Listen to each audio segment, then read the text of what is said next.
Imagine this. You wake up in the morning with a long to-do list. Your phone is buzzing, emails are piling up, and there's a meeting you don't even feel prepared for. You move through the day reacting, putting out fires, answering calls, rushing from one thing to another. Yet when the evening comes, you feel exhausted but strangely unsatisfied. Have you ever wondered why that happens? Why, despite being so busy, we don't feel effective. Stephen R. Covey, the author of The 7 Habits of Highly Effective People, believed he had the answer. He once said, "Most people do not listen with the intent to understand. They listen with the intent to reply." That single sentence captures one of the biggest problems in modern life. We're rushing, reacting, trying to appear productive, but we rarely slow down to think deeply about the principles that actually make us effective in the long run. Covey's book, published back in 1989, has sold more than 40 million copies worldwide. And here's the surprising part. Even decades later, in an age of smartphones, social media, and endless distractions, his lessons feel more relevant than ever. Why? Because they're not about trends or quick fixes. They're about timeless principles of human behavior. He called them habits. But really, they are fundamental truths that, if practiced consistently, shape not just your career, but your entire life. Think about it.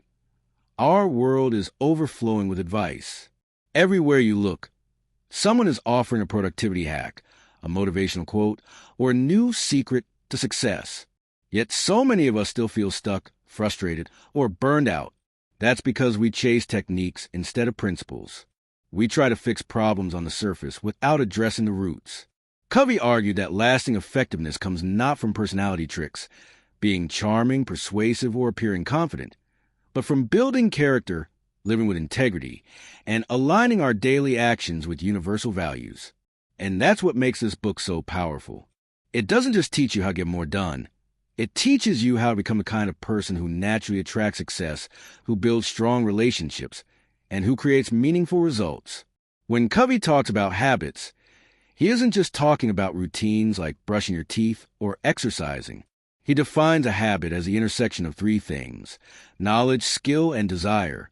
Knowledge is the what to do, skill is the how to do it, and desire is the want to do it.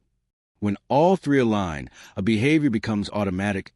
It becomes part of who you are. So these 7 habits are not temporary tricks, but deep patterns you can build into your identity. Now, here's why this book matters for you today. Let's be honest. Our lives are busier than ever. Notifications are constantly pulling our attention. Work doesn't end when we leave the office, because emails follow us home. Even our free time gets consumed by scrolling endlessly through social media. We're connected to the entire world. Yet so many of us feel disconnected from ourselves. We're overloaded with information, but starving for wisdom. That's where the 7 Habits of Highly Effective People comes in. Covey's framework offers a way to cut through the noise.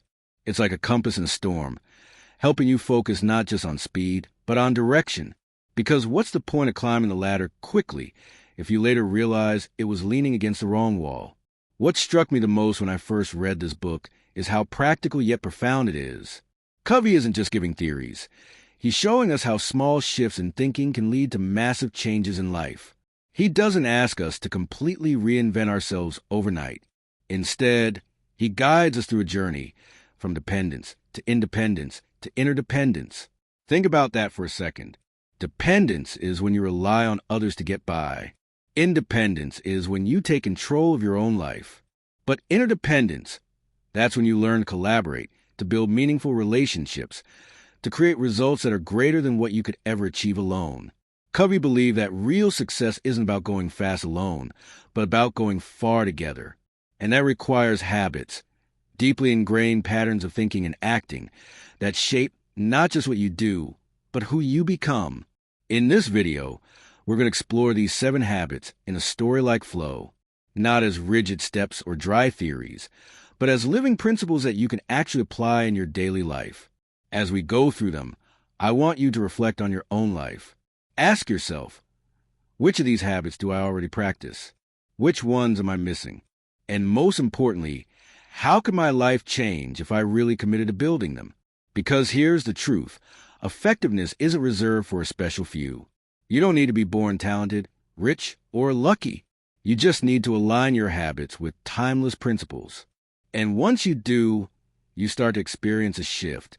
You stop reacting and start creating. You stop feeling like life is happening to you and start realizing that life is happening for you and even through you. So as we dive into these lessons, imagine you're sitting with a wise mentor, someone who's walked the path before and is now guiding you step by step. That's how I want this to feel. Because at the end of the day, this isn't just about knowledge. It's about transformation. It's about awakening the effective, powerful version of yourself that's already inside, waiting to be developed. Are you ready? Let's begin this journey into the habits that can truly change your life. Think about this for a moment. Two people can look at the exact same situation, yet see something completely different. One person sees a problem. The other sees an opportunity. One person blames circumstances. The other takes responsibility. What's the difference? It's not the situation itself. It's the way they see it. Their paradigm. Stephen Covey spends a lot of time in his book talking about paradigms. Because before you can change your habits, you first have to change the way you see the world. A paradigm is like a mental map. It's how you interpret reality. If your map is inaccurate, it doesn't matter how fast you walk. You'll never reach your destination. That's why Covey says effectiveness begins with a paradigm shift, a fundamental change in perspective. Let me give you an example. Imagine you're sitting quietly on a train, enjoying a peaceful ride. Then, a man steps in with his two kids.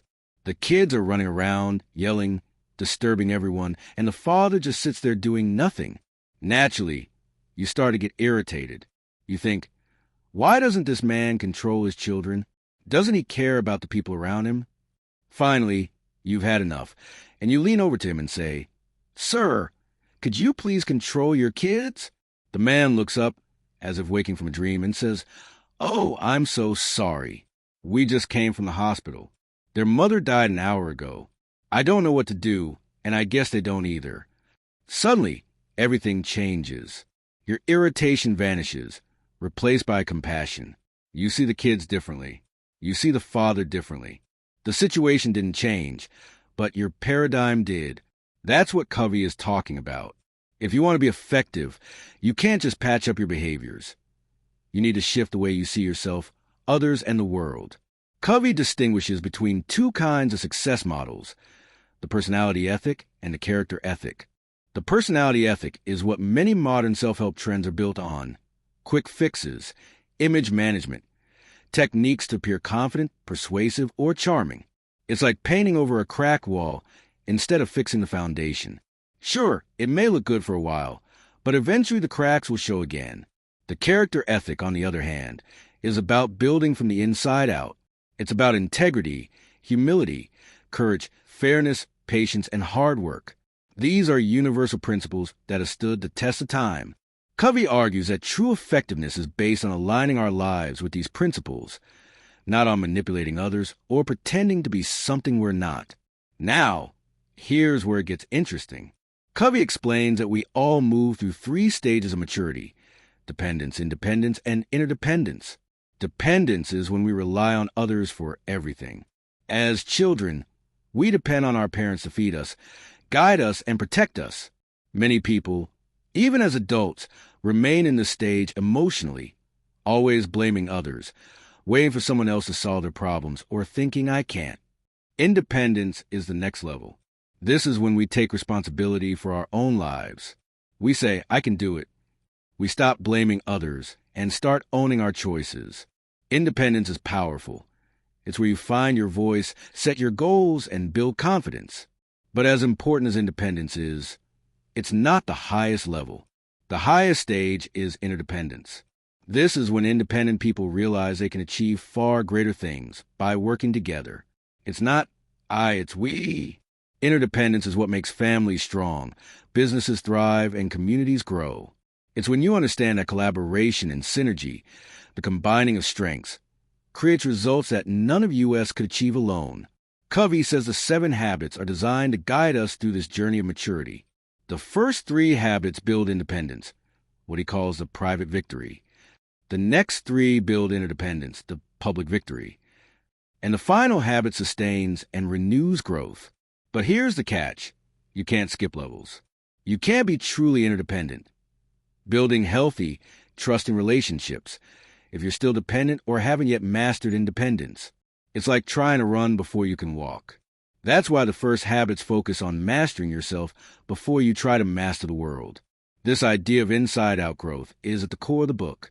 Most people want quick external results, a better job, more money, happier relationships. But Covey challenges us to first look inward. What are the paradigms driving my behavior? Am I living by principles or just chasing appearances? And let's be honest, that's not easy. It's uncomfortable to admit that maybe the biggest barrier to our success isn't the economy or our boss or our parents, but ourselves. Yet this is where true freedom begins. Because once you realize you're responsible for your life, you also realize you have the power to change it. Covey uses the word principle-centered a lot. Principles are universal truths. Things like fairness, honesty, integrity, service, growth, and contribution. They're like natural laws. You can't cheat them. Just like you can't ignore gravity. You can't ignore the principle of sowing and reaping. If you plant dishonesty, you reap distrust. If you plant kindness, you reap connection. Living in harmony with principles brings long-term success and peace of mind. Ignoring them may bring short-term gain, but eventually leads to failure and emptiness. This is why the book has had such a lasting impact. Trends come and go, but principles remain. You can apply them whether you're a student, a CEO, a parent, or anyone trying to live a meaningful life. Let's bring this to a real-life scenario. Imagine two employees at the same company. One constantly complains about their workload, blames their boss, and resents their co-workers. They wait for things to get better, but never take initiative. This person is living independence. The other employee takes ownership. They focus on what they can control, manage their time wisely, and build positive relationships. When problems arise, they look for solutions, not excuses. This person is practicing independence. Over time, this second employee becomes a leader, not because of their title, but because of their character. Others trust and respect them. Eventually, they create interdependent teams where collaboration drives success. That's the power of a paradigm shift. Two people, same environment, but completely different outcomes because of the way they see and choose to respond. So before we dive into the actual habits, I want you to pause and reflect. What paradigms are guiding your life right now? Do you often see yourself as a victim of circumstances or as a creator of your destiny? Do you base your actions on principles or on quick fixes? Covey believed that if we can shift our paradigm from dependence to independence and ultimately to interdependence, then the 7 habits will not just make sense, but they will become powerful tools for lasting transformation. And that's what we're about to explore, the habits that move us along this journey of maturity. First, we'll look at the habits that give us mastery over ourselves, the private victories. Then, we'll look at the habits that unlock the power of working with others, the public victories. Finally, we'll discover the habit that keeps us sharp and growing for life. This journey isn't about perfection. It's about progress. Every step you take toward principle-centered living brings you closer to becoming highly effective. Not just busy, not just successful in appearance, but truly effective in a way that matters. So with that foundation in place, let's move into the first of the 7 habits. And all begins with one simple but profound truth. You are not a product of your circumstances. You are a product of your choices. Effectiveness doesn't start with controlling the outside world. It starts with mastering yourself. Stephen Covey calls this stage the private victory, and it's built on the first 3 habits. They're about taking responsibility, defining your purpose, and aligning your daily actions with what matters most. Let's explore them one by one, not as abstract ideas, but as living principles you can actually apply. Habit 1, be proactive. Covey begins with what he considers the foundation of effectiveness, proactivity. At its core, being proactive means taking responsibility for your life. It means recognizing that between stimulus and response, there is a space, and in that space lies your freedom to choose. Think about it. Most people go through life on autopilot, reacting to whatever happens to them. If someone is rude, they get angry. If the weather is bad, they get grumpy. If their boss criticizes them, they feel crushed. Their emotions, behaviors, and even self-worth are tied to external conditions. But proactive people live differently. They don't let circumstances dictate their mood or direction. They act based on values, not feelings. They understand they can't control everything, but they can always control how they respond. Covey illustrates this with the idea of the circle of concern versus circle of influence. The circle of concern includes everything we worry about: the economy, politics, the weather, other people's behavior. The circle of influence is much smaller. It's the things we can actually do something about: our habits, our attitude, our daily choices. Reactive people waste their energy in the circle of concern, complaining and blaming. Proactive people focus on their circle of influence, taking action where it matters. Here's a simple example. Let's say your company announces layoffs. A reactive person panics, spreads rumors, and blames management. A proactive person updates their skills, networks with others, and prepares for new opportunities. Same situation, completely different outcome. Covey reminds us a profound truth. I am not a product of my circumstances. I am a product of my decisions. That's what Habit 1 is all about: taking ownership, refusing to play the victim, choosing to create your life instead of just reacting to it. Pause and ask yourself, in what areas of my life am I being reactive? Where am I blaming others or waiting for conditions to change? How would things be different if I chose to be proactive? Habit 2, begin with the end in mind. Once you accept responsibility for your life, the next step is to clarify your direction. And that's what Habit 2 is about. Begin with the end in mind. Imagine attending your own funeral. As uncomfortable as that sounds, Covey uses this exercise to wake us up. Picture your friends, family, colleagues standing up to speak about your life. What do you want them to say? That you were kind? That you made a difference? That you lived with integrity? This visualization helps you define what truly matters. Not the urgent tasks of the moment, but the ultimate purpose of your life. Why is this so important? Because without a clear end in mind, it's easy to spend your whole life climbing a ladder only to realize it was leaning against the wrong wall. Many people chase money, status, or approval, only to discover later that these things don't bring fulfillment. Beginning with the end in mind means aligning your daily actions with your deepest values and vision. Covey encourages us to write a personal mission statement, a guiding compass for our lives. This isn't about rigid goals or a to-do list. It's about articulating the principles and values you want to live by. For example, I will live with integrity and honesty. I will prioritize my family over work. I will contribute to my community. I will keep growing and learning. Your mission statement is like a North Star. It keeps you steady when life gets chaotic. Here's a relatable example. Imagine you're a student. You could focus solely on grades, chasing A's and competing with others. Or, if you begin with the end in mind, you might realize your deeper goal is to become a compassionate doctor, someone who heals and cares. That vision will shape not just your study habits, but also how you treat patients, how you handle stress, and how you define success. Covey says, management is doing things right. Leadership is doing the right things. Habit 2 is about leadership, setting the right direction, so you don't waste your life pursuing the wrong things. So ask yourself, if I keep living the way I am now, where will I end up? Does that match the vision I want for my life? If not, what needs to change? Habit 3, put first things first. Once you've accepted responsibility, Habit 1, and defined your vision, Habit 2, the next challenge is execution. And that's where Habit 3 comes in. Put first things first. This habit is about time management, but not in the traditional sense. It's not about cramming more into your schedule. It's about prioritizing what truly matters.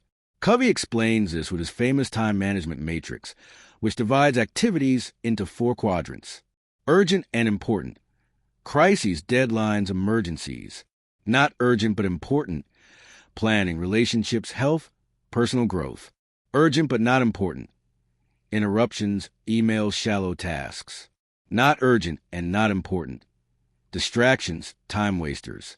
Most people live in Quadrant 1, crisis mode, and Quadrant 3, urgent but unimportant tasks. They're always busy, always stressed, but never fulfilled. Highly effective people focus on quadrant 2, the important but not urgent activities. Things like exercising, building relationships, planning, learning, self-care. These don't scream for your attention, but they're the very things that create long-term success. Here's a story Covey shares. Imagine filling a jar with big rocks, pebbles, and sand. If you start with sand and pebbles, the big rocks won't fit. But if you start with the big rocks, the smaller things will naturally fill in around them. The big rocks represent your priorities: family, health, purpose.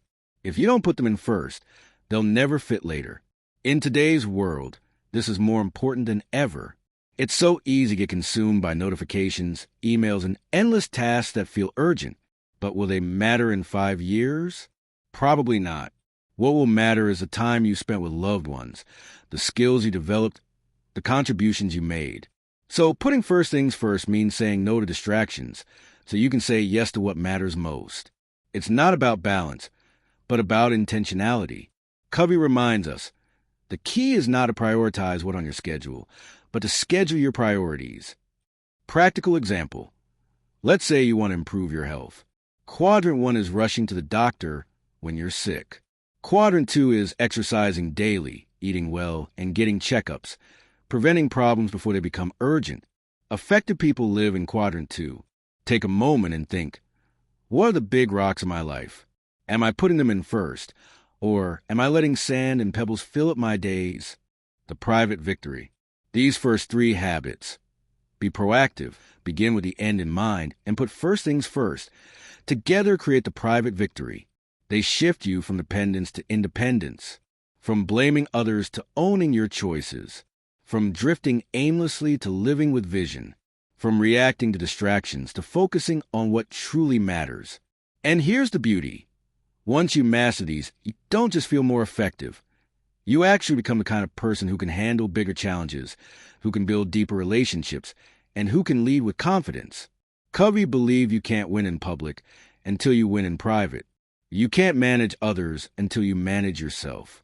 You can't have healthy relationships until you've built self-respect. These habits are foundation. They're the inner victory that makes the outer victories possible. So ask yourself, which of these 3 habits do I need to strengthen most right now? Do I need to take more responsibility, clarify my vision, or reprioritize my time?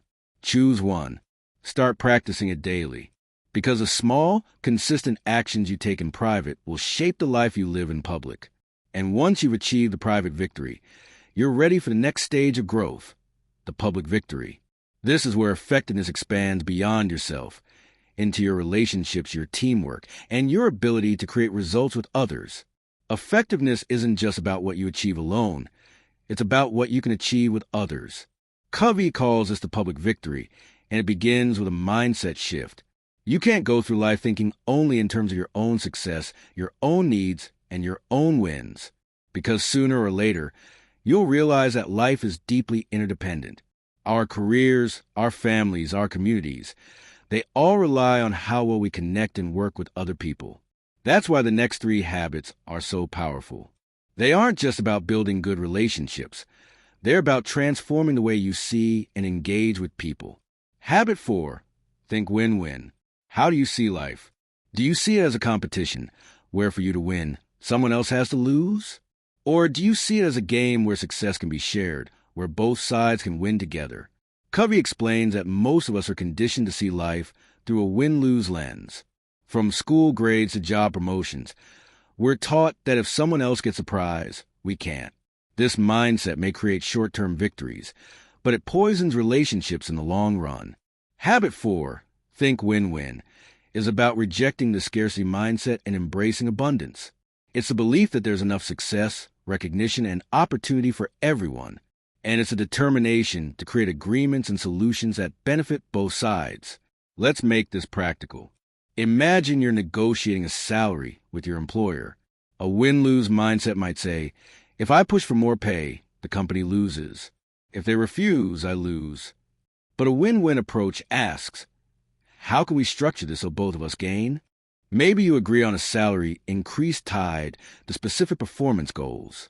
You win with better pay, They win with higher productivity. Or picture a couple arguing about weekend plans. One wants to go hiking. The other wants to relax at home. A win-lose would mean one person's needs dominate. But win-win looks for creative alternatives. Maybe they spend Saturday hiking and Sunday relaxing. Both needs are met. Covey emphasizes that win-win isn't about being nice or avoiding conflict. It requires courage and consideration. Courage to stand for your needs and consideration for the needs of others. Without both, you end up with win-lose selfishness, lose-win people-pleasing, or lose-lose mutual destruction. When you approach life with win-win thinking, you build trust. People know you won't exploit them, and that makes them more open to cooperation.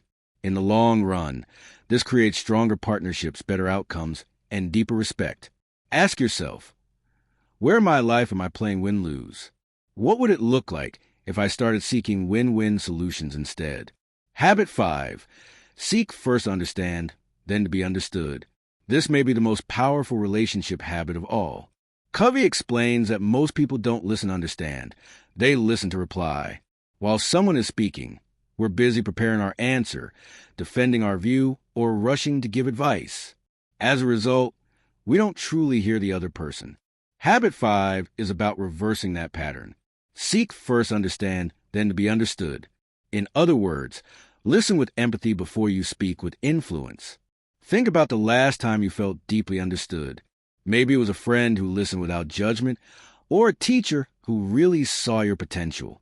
Didn't that experience create trust and connection? That's the power of empathy. Covey compares communication to psychological air. Just as we need oxygen to survive physically, we need to feel heard and understood to survive emotionally. When people feel truly understood, they relax, open up, and are more willing to understand you in return. Here's an everyday example. Imagine your teenager comes home upset about school. If you jump in with advice, just study harder, or don't worry about it, they'll likely shut down. But if you listen empathically, it sounds like you're frustrated and overwhelmed. They'll feel safe to share more. Once they feel understood, they're far more open to hearing your guidance. Covey insists that effective influence follows this order. First understand, then be understood. If you try to persuade without listening, you'll meet resistance. But if you listen first, your words carry more weight because the other person trusts you. It's like being a doctor. Would you ever trust a doctor who prescribed medicine without diagnosing your symptoms? Of course not. Yet in conversations, we often prescribe solutions without understanding the diagnosis of the other person's needs and feelings. So habit 5 is about slowing down, listening deeply, reflecting back what you hear, and making the other person feel valued. Only then do you share your perspective. Ask yourself, in my conversations, am I listening to understand or just a reply? How can I practice empathetic listening today? Habit 6, synergize. The final habit of the public victory is perhaps the most exciting. Synergize. Synergy means that the whole is greater than the sum of its parts. It's what happens when people with different strengths, perspective, and talents come together to create something new, something that no one could have created alone. Covey says that most of us are uncomfortable with differences. If someone thinks differently, we assume they're wrong. If someone has a different approach, we try to argue them into our way of seeing things. But synergy invites us to celebrate differences, to value them, and to combine them into creative solutions. Here's a simple metaphor. Imagine two musicians. One plays the violin, the other plays the piano. Alone, each creates beautiful music, but together, they can create a duet, a richer, fuller sound that neither could achieve alone. That's synergy in the workplace. Synergy might mean combining the creativity of marketing with precision of engineering to launch a breakthrough product. In a family, it might mean blending different parenting styles into a balanced approach. In friendships, it could mean learning from each other's strengths instead of competing. Covey emphasizes that synergy requires openness and trust. It's not just compromise, where both sides give up something. It's about creating something new where both sides gain. And the beauty of synergy is that it often leads to solutions better than either side originally imagined. Think of it this way. If I have one idea and you have one idea, and we exchange them, we each walk away with two ideas. But if we synergize, we might create a third idea, something innovative that neither of us had thought of before. Ask yourself, do I see differences as threats or as opportunities? How can I create synergy in my family, my team, or my friendships? The public victory. Together, these three habits. Think win-win. Seek first understand, then to be understood, and synergize, create the public victory. They're about moving from independence to interdependence, from me to we. The private victory gave you self-mastery. The public victory teaches you collaboration. The private victory made you independent. The public victory makes you influential. Covey believed that no matter how skilled you are individually, your ultimate effectiveness will be measured by the quality of your relationships. Because in the end, success isn't just about what you achieve alone. It's about what you build with others. So ask yourself, which of these three habits can I practice today? Can I shift one conversation from win-lose to win-win? Can I listen to someone without interrupting or rushing to reply? Can I look for synergy instead of insisting on my own way? When you begin practicing these habits, you'll notice something powerful. Not only will your relationships improve, but your influence, creativity, and results will grow beyond anything you could have accomplished alone. Imagine a man walking through the forest, struggling to cut down a tree with a dull saw. A passerby suggests, "Why don't you stop and sharpen your saw?" The man replies, "I can't stop. I'm too busy sawing." This little parable captures one of the biggest mistakes we make in life. We push ourselves endlessly, chasing results, working harder, doing more, but we rarely stop to renew ourselves. We forget that effectiveness isn't about running ourselves into the ground. It's about maintaining the balance that keeps us sharp, fresh, and growing. Stephen Covey calls this habit 7, sharpen the saw. It's the habit of renewal, the practice of consistently investing in yourself, physically, mentally, emotionally, and spiritually, so you can keep performing at your best. The 4 dimensions of renewal. Covey explains that sharpening the saw means caring for the 4 dimensions of your nature. Physical renewal, caring for your body. Mental renewal, feeding your mind. Emotional/social renewal, nurturing relationships. Spiritual renewal, connecting with deeper meaning. Let's explore each one. Physical renewal. Your body is the instrument you use to experience and interact with life. Yet, so many people neglect it. They stay up late, eat poorly, skip exercise, and wonder why they lack energy, focus, and confidence. Covey reminds us that sharpening the saw physically isn't about perfection. It's about small, consistent habits. Eating nutritious food, getting regular exercise, sleeping enough, and managing stress. These aren't luxuries. They're investments in your effectiveness. Think about it. How sharp is your saw if you're always exhausted, sluggish, or sick? Can you be effective at work, in relationships, or in personal growth if your body is constantly breaking down? Of course not. Physical renewal is a foundation for everything else. Imagine committing to just 30 minutes of daily movement, a brisk walk, stretching, or a workout. Imagine cutting out junk food and replace it with meals that energize you. Over time, these small habits sharpen your saw more than any all-nighter or energy drink ever could. Mental renewal. Your mind is like a muscle. It grows stronger when you use it, weaker when you neglect it. Yet in our fast-paced world, many people let their mental sharpness fade. They consume endless entertainment, but rarely challenge their minds. Covey encourages us to sharpen the saw mentally by reading good books, learning new skills, writing, problem-solving, and engaging in continuous education. It's about feeding your mind with ideas that expand your perspective, rather than letting it dull through passive consumption. Ask yourself, when was the last time you read a book that stretched your thinking, or learned a skill just for the sake of growth? Think about people like Warren Buffett, who reads for hours every day, or lifelong learners who constantly adapt to new challenges. Their sharpness isn't an accident, it's a habit. Even 20 minutes of focused reading daily can transform your mental saw. Podcasts, courses, journaling, all of these sharpen your mind and keep you growing. Emotional and social renewal. We are not isolated beings. We're wired for connection. Emotional and social renewal comes from building healthy, supportive relationships and developing emotional intelligence. Covey reminds us that without emotional renewal, Life becomes cold and disconnected. You might achieve success, but will feel hollow if you lack love, trust, and meaningful connection. Sharpening the saw here means practicing empathy, forgiveness, kindness, and gratitude. It means nurturing the relationships that matter most: family, friends, colleagues, instead of letting business crowd them out. Think about how refreshed you feel after a heart-to-heart conversation with someone who truly understands you, or how alive you feel when you contribute to your community. That's emotional and social renewal at work. On the flip side, neglecting this area dulls your saw. Loneliness, resentment, unresolved conflict, these drain your energy and effectiveness. Renewal means intentionally investing in relationships, offering encouragement, and surrounding yourself with people who lift you up. Spiritual renewal. Finally, the deepest dimension, spiritual renewal. Covey clarifies that this doesn't necessarily mean religion, though it can for many people. Spiritual renewal is about connecting with the principles and values that give your life meaning. It's about pausing to reflect on your purpose, aligning with timeless truths, and finding inner peace. For some, this comes through prayer, meditation, or sacred texts. For others, it's found in nature, art, or acts of service.